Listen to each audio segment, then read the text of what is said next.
KMC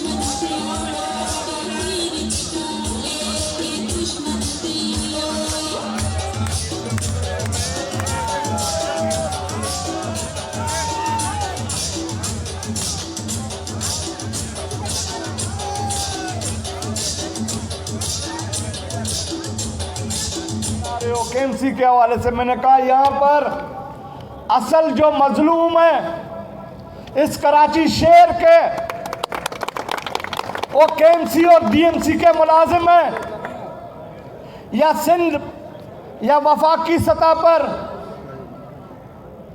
हर 2 साल के बाद रेफरेंडम होता है और रेफरेंडम के दौरान जो भी यूनियन आती है कामयाब होकर वो इदारे के सरबराह के सामने एक चार्टर ऑफ डिमांड रखती है। उस चार्टर ऑफ डिमांड के तहत मुज़ाकरात होते हैं और उसका जो यूनियन होती है उसका बेसिक मकसद होता है एम्प्लॉइज़ के तमाम मसाइल और ख़ास करके उनकी तनख्वाह में इजाफा करना। ये केएमसी के मुलाजिम या डीएमसी के मुलाजिम या सब हाज़िर हैं, या केएमसी में भी रेफरेंडम नहीं हुआ, यहाँ पर डीएमसी में भी कभी रेफरेंडम नहीं हुआ। 1984 से लेकर आज तक हम तैयारी कर रहे हैं रेफरेंडम की तरफ। यहाँ बहुत सारे लोग आए, इस केएमसी पे राज किया, इस शहर पे राज किया। भाई राज करना आपका हक था, आपका इख्तियार था, लेकिन जो मजलूम तबका आपकी तरफ देख रहा है, इस कराची शहर को दिन रात मेहनत मजदूरी करके बना रहा है, रोशनियों का शहर बनाने में अहम किरदार इस कराची शहर के केएमसी और डीएमसी के मुलाजिम का है। लेकिन आपके सरबराहों ने, चाहे डीएमसी के हों चाहे केएमसी के हों, अभी कभी खुद इन्होंने तनख्वाह में इजाफा नहीं किया कि इनका ये राइट होता है कि 2 साल अगर चार्टर ऑफ डिमांड कोई यूनियन नहीं है तो हम खुद इजाफा करें। यहाँ पर सिंध हुकूमत जो ऐलान करती है जून के महीने में बजट जब आता है, वो ऐलान जो होता है कि 10% मुलाजमिन की तनख्वाह में इजाफा हुआ, 20% मुलाजमिन की तनख्वाह में इजाफा हुआ, वो जो है इनको मिलता है। केएमसी की तरफ से किसी एडमिनिस्ट्रेटर को, किसी मेयर को यह दिल में ज़रा भी रहम नहीं आया कि इनकी तनख्वाह में खातिर का इजाफा किया जाए। भाई क्यों? आपके पास इख्तियार भी था, आपके पास वसाइल भी था, आप तो इख्तियार का रोना रोते थे। तो इस प्रोग्राम का मकसद, वर्कर्स इजलास का मकसद ये है कि हम यहाँ केएमसी में हमारी एंट्री 16 महीने कबल हुई है। जब हम एंट्री डाल रहे थे, एंट्री का मकसद हम कोशिश करना चाह रहे थे, तो मुझे बहुत सारे हमारे पार्टी के लीडरों ने कहा कि असलम भाई आप किस खिच के अंदर पढ़ने जा रहे हो, एक आंख में मिर्ची एक आंख में सुरमा, ये नहीं चलेगा। आप वक्ती तौर पे आए हो, हमारा आपसे कोई झगड़ा नहीं है। हम सिर्फ ये कहते हैं कि बराबरी की बुनियाद पर अफसरान, कोई भी अफसर हो, मैं कहता हूँ सब अफसर हमारे भाई हैं, सारे अफसरान भाई हैं।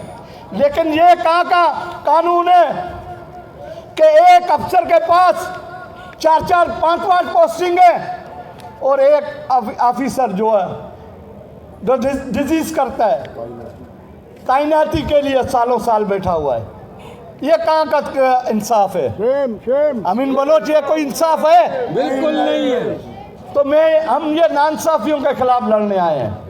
हम कहते हैं कि ये आपकी सोच में ये चीज़ें होनी चाहिए, ये आपकी दिमाग में चीज़ें होनी चाहिए। बिला रंग व नस्ल खिदमत पे यकीन रखने के लिए आपकी सोच होनी चाहिए, जो पाकिस्तान पीपल्स पार्टी का मंशूर है, पीपल्स पार्टी का मंशूर है, बिला रंग व नस्ल खिदमत पे यकीन रखना। यहाँ कोई तासुब की बात नहीं है, यहाँ कोई तंग नज़री की सियासत नहीं है, यहाँ उर्दू बोलने वाले की भी इज्जत है, या पंजाबी बोलने वाली की भी इज्जत है, या बलोच भी है, या सिंधी भी है, या तमाम मक्ते फ़िक्र के लोग एक गुलदस्ता की तरह पाकिस्तान पीपल्स पार्टी में सजे हुए हैं। लोगों की सोच तब्दील हो गई है, लोगों का ज़हन तब्दील हो गया है। पता नहीं क्यों आप अभी भी आपके जहनों में यही है तंग नजरी वाली सियासत। भाई आपके लोग आपसे छट गए। आप लोगों ने जो तंग नजरी की सियासत की अब वो नहीं चलेंगे। आप तीन हिस्सों में डिवाइड हुए, अब फिर हो गए एक साथ। ये वक्ती दौर है। पाकिस्तान पीपल्स पार्टी के ऊपर जबर हुआ। पाकिस्तान पीपल्स पार्टी की क़यादत ने अगर कुर्बानी दी, इक़्तिदार के लिए नहीं दी। उन्होंने सिस्टम की लड़ाई लड़ी। शहीद जुल्फ़िकार अली भुट्टो जब अपने छोटे से गांव से निकलते थे, वो के वो जागीरदार तबके से ताल्लुक़ रखते थे। जब वो देखते थे हारियों को और मजलूमों को, तो उसकी आंखों में आंसू होते थे। शहीद जुल्फ़िकार अली भुट्टो ने अपने तबके से बगावत की, जागीरदार तबके से बगावत की, और मजलूमों की आवाज़ बने। वो पाकिस्तान के कुचले हुए आवाम की आवाज़ बने, वो हारियों की आवाज़ बने, वो तलबा की आवाज़ बने। इसीलिए तो कहते हैं कि शहीद जुल्फ़िकार अली भुट्टो जिंदा है, क्योंकि उसकी सोच जिंदा है, उसका नज़रिया जिंदा है। जो शहीद जुल्फ़िकार अली भुट्टो ने अपनी 5 साल की हुकूमत में काम किए, वो 50 साल में भी नहीं होते। उसके बाद उसकी बेटी ने भी उसी फलसफे पे काम किया। उसकी बेटी ने भी अगर अपनी जान दी। यही जनरल मुशर्रफ का जो ना दौर था, चारों तरफ से तालिबान की जो ना थ्रेट जो है, अभी मौजूदा सूरत हाल फिर पैदा हुई है। बेनज़ीर भुट्टो को कहा गया कि आप वतन वापस नहीं आओ, लेकिन मोहतरमा बेनज़ीर भुट्टो ने कहा मैं वतन वापस जाऊंगी। की तरफ से यहाँ पर आ गया है। जब चीफ सेक्रेटरी की तरफ से हमारी रिकमेंडेशन गई, मुर्तज़ा वाब की रिकमेंडेशन गई, हमारे मुतालबात माना गया।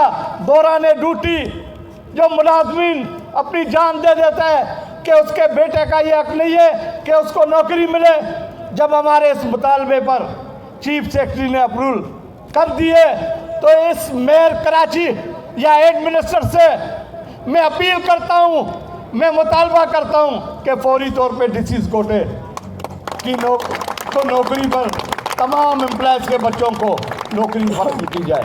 मजदूर मजदूर भाई मजदूर मजदूर हमारा हेड मिनिस्टर साहब यहाँ फायर ब्रिगेड के मुलाजमीन न दिन देखते हैं न रात देखते हैं।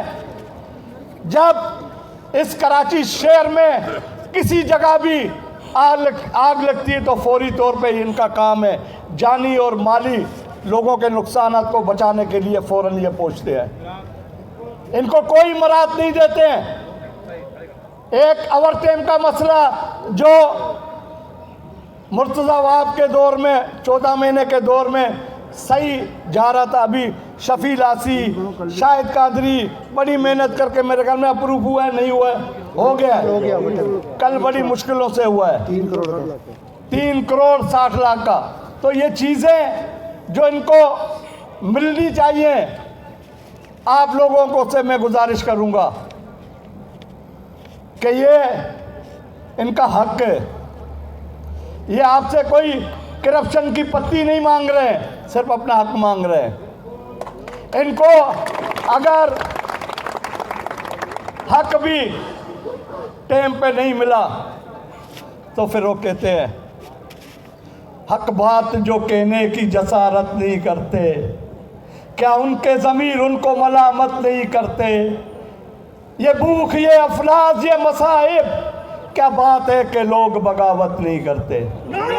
अगर लोगों ने बगावत की, अगर केएमसी और डीएमसी के मुलाजमिनों ने बगावत की तो आपका यहाँ बैठना मुश्किल हो जाएगा।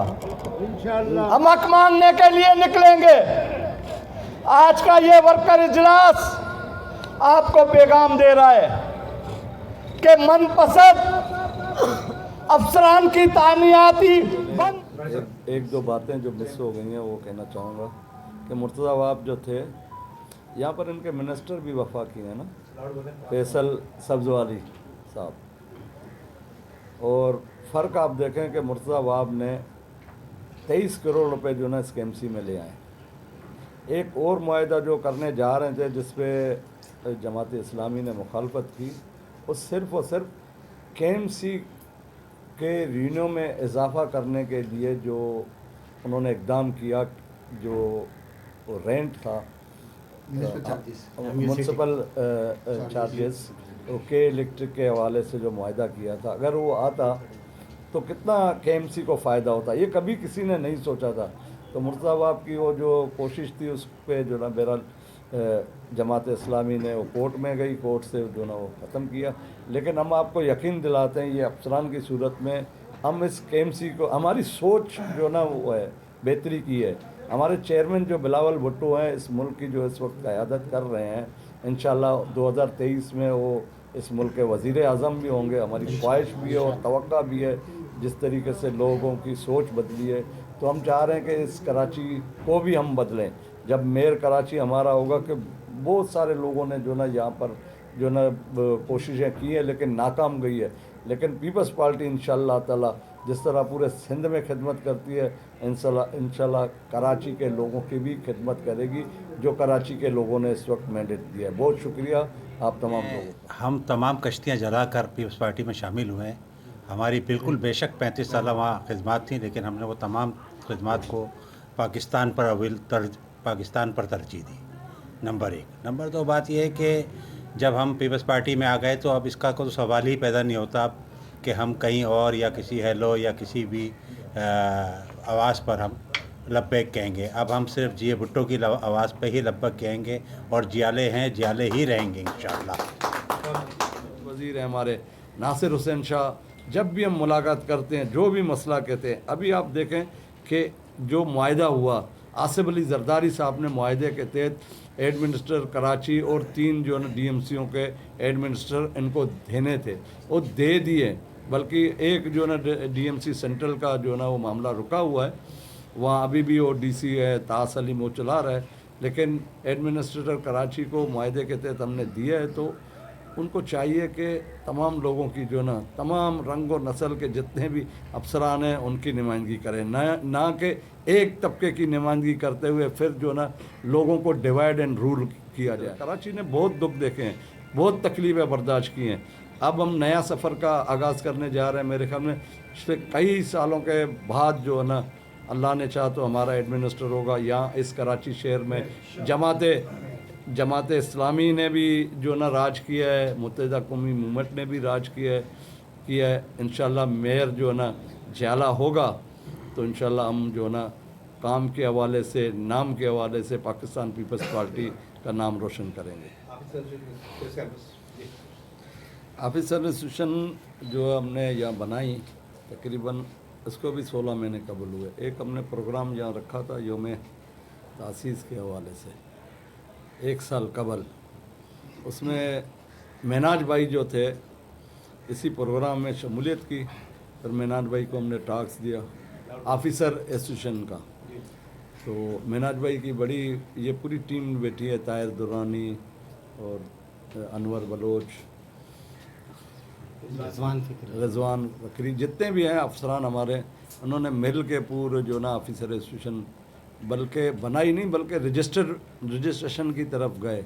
अच्छा, उसमें हमारे पास ये मुश्किलात आ रही थी कि हम पीपल्स लेबर ब्यूरो इसको किस तरीके से ऑन करेंगे और चलाएंगे, जिसकी हमने बाकायदा जुनैदी साहब को हमने जो ना इन्फॉर्म किया। फिर जुनैदी साहब के साथ इनकी एक मीटिंग हुई। फिर हमारे सिंध के सदर जो हैं निसार कोड़ो साहब ने अप्रूवल दी कि ऑफिसर एसोसिएशन को हम ऑन करें, बल्कि रजिस्ट्रेशन कराएं। रजिस्ट्रेशन के मराइल भी हमारे मुकम्मल हो गए। अब ऑफिसर एसोसिएशन जो है ना जिस तरीके से काम कर रही है इंशाअल्लाह ताला मैं देख रहा हूँ इस केएमसी में मुस्तकबिल इनका है। गो के अब इनके पास बहुत मुश्किलात हैं, पोस्टिंग के हवाले से इनको नज़रअंदाज किया गया, क्योंकि इन्होंने जो है ना पीपल्स पार्टी का ये हिस्सा बने, एक जो ना तबके से बगावत करके जो हमारे साथ जुड़े हैं, तो अब मैंने अभी स्पीच में भी अपने ये कहा था कि तंग नज़र की सियासत को लोगों ने मुस्तरद कर दिया। पाकिस्तान पीपल्स पार्टी क़याम के से लेकर आज तक उसकी हिस्ट्री ये रही है कि वो अपने कारकुन के साथ खड़े रहती है। दूसरी बात, पीपल्स ऑफिसर्स एसोसिएशन को ये एजाज़ हासिल है कि असलम समू भाई की मेहनत से, और समू भाई ने हमें यानी जिस तरह का फेवर दिया, यानी पार्टी में इसमें ऑफिसर्स के हवाले से काफ़ी जो वजाहत भी की उन्होंने, तो बात सिर्फ इतनी है कि हम यहाँ पर 27 अफसरान ऐसे हैं जो विदाउट पोस्टिंग है यहाँ पर, और 17 ग्रेड से और 19 ग्रेड तक के अफसरान हैं वो। तो असलम समू भाई ने तो उनके लिए भी ये भी नहीं कहा कि उनका किससे ताल्लुक़ है, क्या ताल्लुक़ है, ये कहा कि उन्हें तयनाती दी जाए। अच्छा, हमने पीपल्स ऑफिसर्स एसोसिएशन की जानिब से अपनी क़यादत की इजाज़त से एक प्रपोज़ल मूव किया, और ये प्रपोज़ल हमारा पहले भी चला था कि भाई अगर आपके पास पोस्टें नहीं हैं तो आप कहते हैं हमारे अस्पताल नहीं चल रहे, वहाँ पे डायरेक्टर एडमिनिस्ट्रेशन की पोस्टें आप इंतज़ामी उमूर के तहत बनाएं, जैसे आपने होम्योपैथिक अस्पताल में बनाई है, जैसे आपने अब्बासी शहीद अस्पताल में बनाई है, उस तरह की आप पोस्टें सरफराज रफ़ीकी शहीद में, लेप्रोसी हॉस्पिटल में, सब में बना लें तो आधे लोग तो वहाँ एडजस्ट हो जाएंगे। इसी तरीके से बहुत सारे अभी इन्होंने एक काम तो ये किया डॉक्टर साहब ने कि एडिशनल चार्जेस ख़त्म किए हैं, मुकम्मल तौर पे तो नहीं हुए लेकिन एडिशनल चार्ज ख़त्म किए हैं। लेकिन अभी भी OPS अफसरान मौजूद हैं, OPS अफसरान नहीं हटाए गए, OPS अफसरान अब भी मौजूद हैं।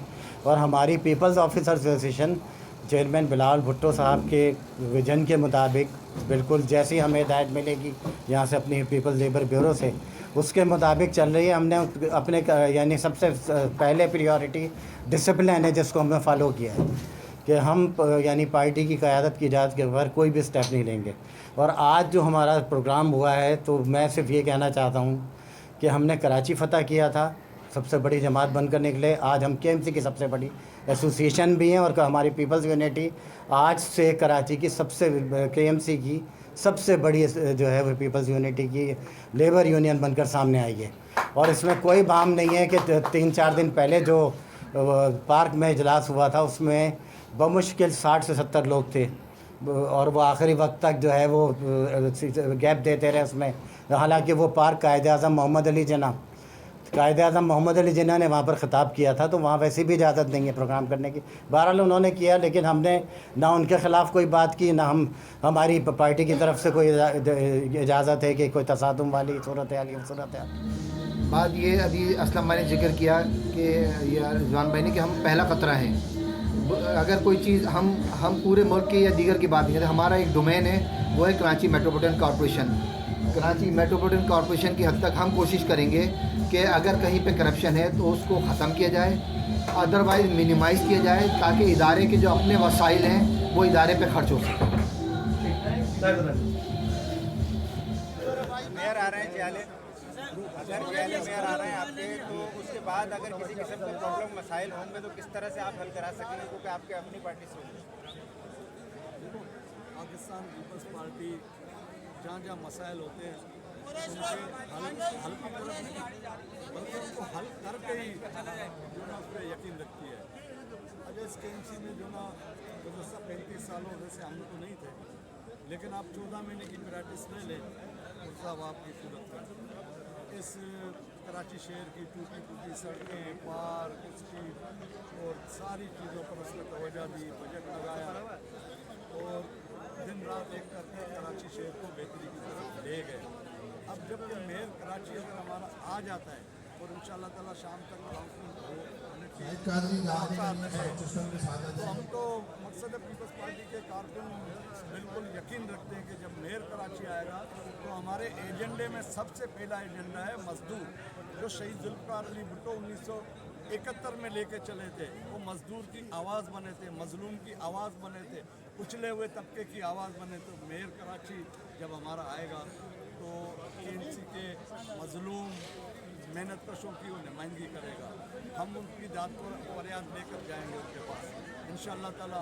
बहुत सारे मसाइल हैं। देखें, KMC में जो ना आज तक रेफरेंडम नहीं हुआ, अगर रेफरेंडम होता तो आज ये जो KMC और DMC के मुलाजमिन हैं कम कुर्सी की हालत में नहीं होते। आज इनकी तनख्वाहें जो ना खातिर ख्वाह होती। इस महंगाई के दौर में आप देखें, अभी भी आसिफ अली जरदारी ने 35,000 कहा है, तनख्वाह में जो ना वो मजदूर जो फैक्ट्रियों में काम करते हैं या दीगर इदारों में काम करते हैं, कॉन्ट्रैक्ट 35,000 का एक अपील की है वो कि शहबाज शरीफ इस मुल्क के वज़ीर आज़म इंशाअल्लाह ताला जिस तरह एक महंगाई का तूफान है उसमें इस जो KMC और DMC के मुलाजमिन हैं इनकी तनख्वाहें बिल्कुल नीचे आ गई हैं। इनकी तनख्वाह में कभी इजाफा ही नहीं हुआ। अगर इजाफा हुआ है या सिंध में हमारी हुकूमत है, हमने किया है। KMC के मुलाजमिन का हम कहते हैं कि DMC के 10% इजाफा हुआ है, 20% हुआ है, या आसिफ अली जरदारी ने 50% जो ना तनख्वाह में इजाफा किया, सिंध हुकूमत ने किया है। कभी मेयर कराची को ये नहीं आए कि इनकी तनख्वाह में इजाफा किया जाए। यहाँ पर क्या नहीं हुआ है, यहाँ पर मैं अब उस तरफ जाना ही नहीं चाहता हूँ। अगर उधर मैं जाऊँगा तो बहुत दूर चली जाएगी, लेकिन पाकिस्तान पीपल्स पार्टी इस यकीन के साथ यहाँ हुई है कि इनकी नुमाइंदगी करेगी, मजलूमों की आवाज़ बनेगी।